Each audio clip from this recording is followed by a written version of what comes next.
மாதம் எப்படி ஒரு மாநில தலைவர் லீவு போட முடியும் என்ற கேள்வியோடு வானதி சீனிவாசன், நைனா நாகேந்திரன் போன்றோர் பாஜக மாநில தலைவர் பதவியை பிடிக்க டெல்லியில் முகாமிட்டுள்ளதாக ஒரு செய்தி. அண்ணாமலை லண்டனில் மேற்படிப்பு படிக்க 3 மாதம் செல்கிறார். இடைக்கால தலைவராக தாங்கள் நியமிக்கப்படலாம் என்ற எண்ணம் பாஜகவில் பலரிடம் உள்ளது.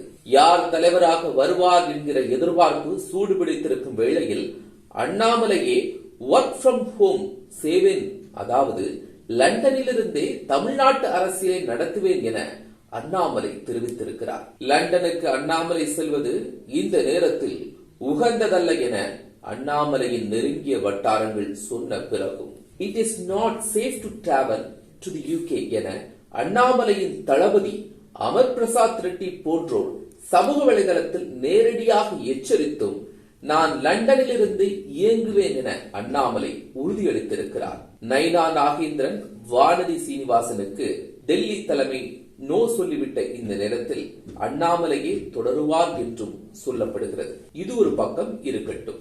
இந்த நேரத்தில் தான் அண்ணாமலைக்கு இன்னும் ஒரு சவாலான காலகட்டம் உருவாகி இருக்கிறது.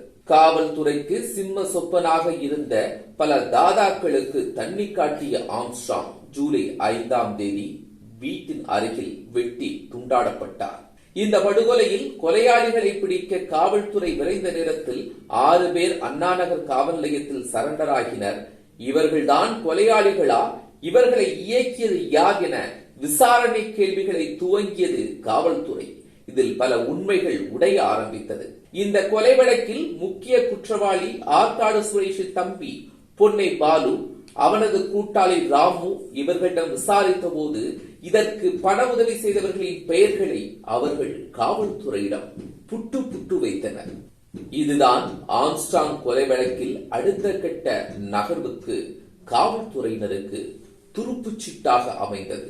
அந்த பெயர் பட்டியலில் திருநின்ற ஊரை சேர்ந்த வக்கீல் பொன்னை பாலுவின் மச்சான் அருள் குறித்த செய்திகளும் வந்தன.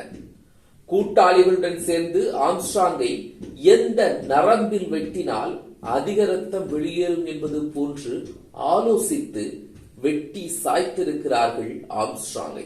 இந்த விசாரணையில் திமுக, பாஜக, அதிமுக, தமாக என பல கட்சி நிர்வாகிகளின் பட்டியல் வர சமீபத்தில் ரவுடி நாகேந்திரனின் மகன் காங்கிரஸ் கட்சியின் அஸ்வத்தாமன் சிக்கினார். இதற்கு முக்கிய காரணம் அஸ்வத்தாமனின் தந்தை நாகேந்திரன் ஆம்ஸ்ட்ராங் இடையில் இருந்த மோரே நிலப்பிரச்சனை தான் என தகவலின் அடிப்படையில் இதற்கு முந்தைய வீடியோவில் நாம் பதிவிட்டிருந்தோம்.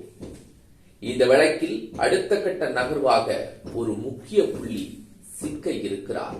அவர் பாஜக நிர்வாகி. இப்போதுதான் பாஜகவின் மாநில தலைவர் அண்ணாமலை லண்டனில் செல்ல இருக்கும் சூழ்நிலையில் இது பாஜகவிற்கு ஒரு தலைவலியாக மாற உள்ளது. அந்த நிர்வாகி யார் என்றால், மத்திய சென்னையில் அண்ணாமலைக்கு இணையாக அரசியல் செய்தவர், அண்ணாமலைக்கு நிகராக டெல்லியில் செல்வாக்கு பெற்றவர், தேர்தலில் சொல்லி அடித்து கில்லியாக சீட் பெற்றவர், அவருடைய தலைமையில்தான் பாஜகவில் இணைந்துள்ளார்.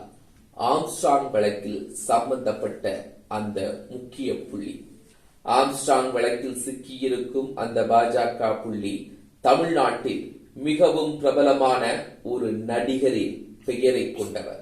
அந்த புள்ளி சிக்கினால் அதை சமாளிக்க பாஜக, அண்ணாமலை என்ன செய்ய போகிறார்கள்?